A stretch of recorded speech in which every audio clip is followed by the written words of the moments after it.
Hello everyone, Fox here, and welcome to another Customs in Disguise review. Today I have for you a special treat, my very own custom painted Galvatron. So let's take a look. So yes, this is indeed a Voyager Galvatron from Age of Extinction toy line, and basically I just wanted to paint this just for fun, and I wanted to see what he would look like if I gave him pure G1 Galvatron colors. So basically what I did for a start, I took his big backpack off by removing the pin, and honestly, it was a struggle, but it was totally worth it.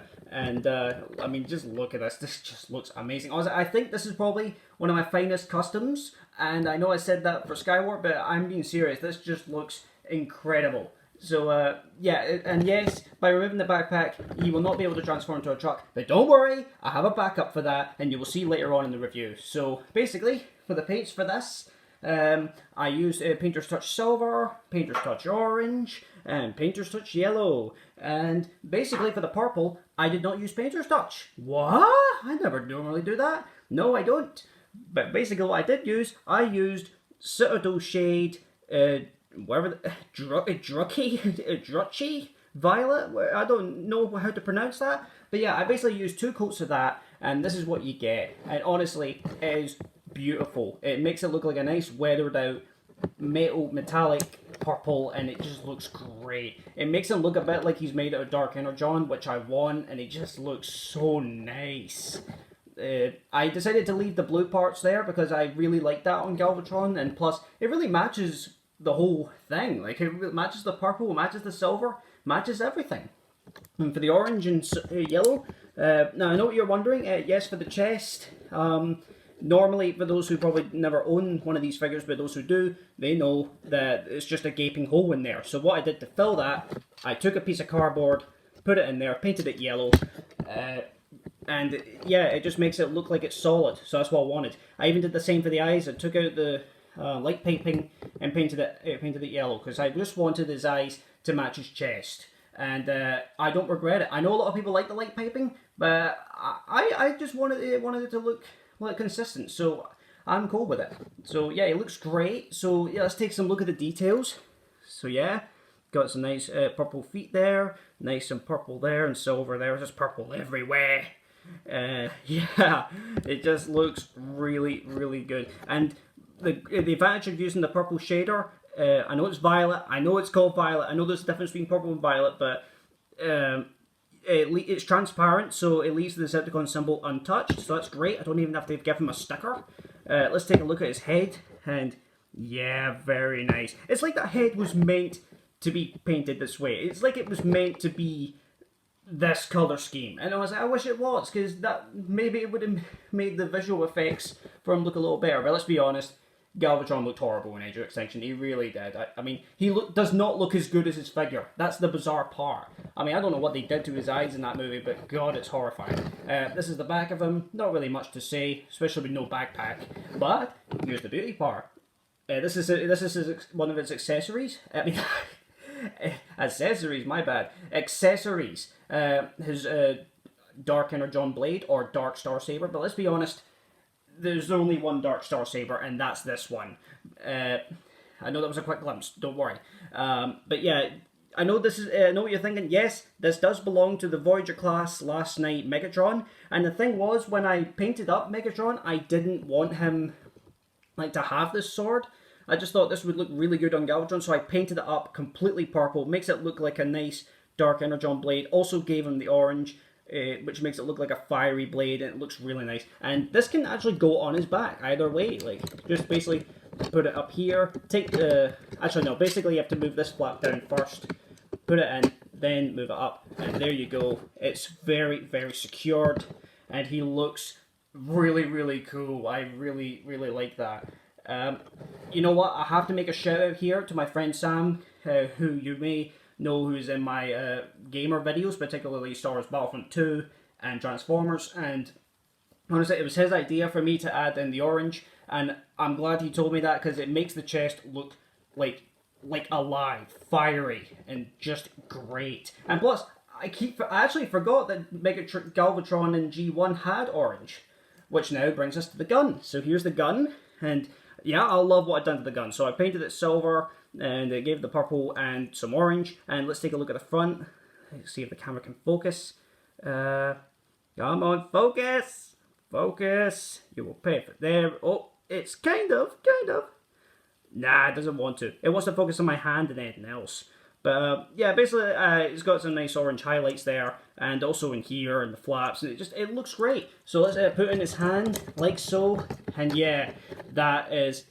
Oh, now it kind of focuses on the barrel, but yeah, it looks great. And no, I'm not going to put the bullet in it because, well, let's be honest, it looks better without it. So yeah, that's his fusion cannon. He looks awesome, and let's do a comparison. Put him next to my custom Megatron G1 color style. So yeah, and you know what? They look amazing. They look as good as each other, if you ask me. I mean, you could totally believe that this Megatron would turn into this Galvatron eventually. So they just look really good. And for those, and if you've not seen my custom Megatron review, go check it out. And yeah, they look great. And I never mentioned this in my Megatron review, but for his fusion cannon, I gave it some extra red paint in his fusion cannon, so that's nice. And that's irrelevant. Let's just put that away. Let's do another comparison. Put him next to my custom Screamer, Starscream. They look great together as well. I know he was killed by Galvatron, but don't worry, that'll be relevant in a minute.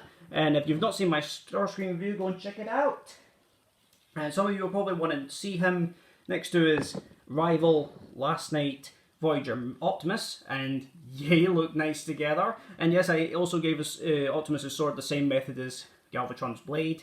And yeah, that looks cool. And yes, this Optimus is customed a bit as well, but there's not really much to say, other than I painted everything silver, and these parts blue, and that's it. I didn't want to make him look Last Night accurate, because I just like the more G1 formula, so that's why. So yeah, that's pretty much all I have to say about Galvatron. Oh, and you know what, just for the sake of, let's put him next to Bumblebee Prime. Looks cool, really cool. And yes, you're probably wanting to see him next to, Hot Rod, or Rodimus, whatever you like to call him, but I like calling him Hot Rod. And no, I didn't customize him, so I'm probably thinking of maybe customizing Last Night Deluxe Hot Rod to look like the G1 Hot Rod. I don't know if I should do that or not, but put a comment down below if you would like to see that, and I'm really considering it actually. That just sounds like a cool idea. I know Deluxe Hot Rod is like half Galvatron's size, but still, it'll be really cool though. I might even do that. And yeah, I know what you're probably thinking. Is this figure worth painting, taking off the backpack? Yes, because believe it or not, as I discovered probably a few hours ago, he can transform. Like, what? How can he do that? Well, I will demonstrate.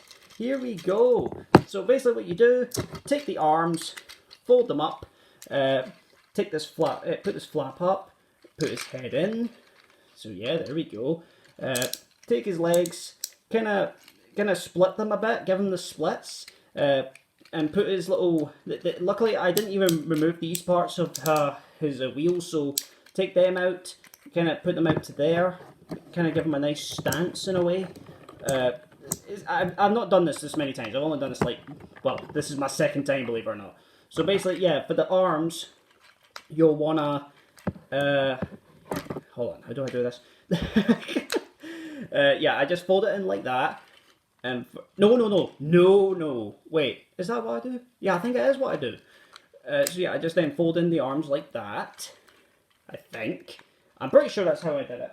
Hold on, there's the gun. So you just take the gun, put it in the middle, and yeah, that looks nice. Yeah, there we go. And now you stand them up like so. You're basically using these little door parts. Well, they're not door parts, just truck parts as supports, and you basically get G1 Galvatron's alt mode in a way. I know he's not standing straight. It's gonna struggle, especially when I'm looking at a camera. There we go. Yeah, there we go. Oh, and also put these parts up, and there we are. Yeah, that looks amazing. I mean, I just made that up entirely. And it looks cool. I mean, it actually looks like Galvatron in his cannon mode. I love it. So, like, if you wanted to customize this Galvatron on your own, and I'd highly recommend it, you could just literally recreate the scene of Starscream getting completely obliterated by Galvatron. I mean, hold on. I just want to... come on. Stand up, damn you. You will pay for this Galvatron. Oh god, he doesn't want to stand. There we go. So let's move the camera up. And yeah, just like that. That looks sweet. I know Starscream's not in frame. There we go. He's like, Megatron, is that you? Here's a hint. And just completely blow him away into dust. I hope they kind of do that in the future movies. And Starscream's wing just broke off in my hand. Oh dear. But yeah, like I said, I just made this alt mode up and I think it looks awesome. So let's transform him back into robot mode because, you know, that takes literally seconds to do, especially without the backpack. So there we go. He's now back in robot mode and his gun fell out of his hand. That's fine, that's normal. I'm glad he did that because now I can just put it back. Actually, you know what? I'm not going to put it back. I will tell you why I'm not going to put it back. Because I almost completely forgot. Let's see what he looks like with the Dark Star Saber. So just take this little piece off, put it in his hand, and then put this little piece back on. And there we go. Galvatron with the Dark Star Saber. Really, that looks sweet. I absolutely, there you go. Free screenshot. That looks sweet. I'll absolutely love it. He really suits a Dark Star Saber. You know what? It's actually making... I don't even know where I put his other sword. I can't even find it. Oh, it's right here. Whoops. It just makes this look redundant. Goodbye. And yes, I just threw it. But yeah, that looks nice. That is really cool. And if you're wondering where I got my Dark Star Saber, no, I did not buy it from Dr. Wu. I actually bought it from APC Optimus Prime and Megatron's figures. And basically the Megatron comes with a Dark Star Saber, so I really love it. So and it fits really well on other figures. Even the last night Optimus could hold the Star Saber and he looks awesome. I will show that in probably another review, who knows. But yeah, there we go. You know what? Just because I need to finish this review traditionally. And you know what? Wow, I had no idea this review was going on so long. You're probably getting bored of just hearing me talk. I guess I just really enjoy doing these reviews. So that is it. That is my custom painted Transformers Age of Extinction Galvatron G1 colored style. I hope you enjoyed. Leave a like, leave a comment, and subscribe for more. I'll see you all later, everyone.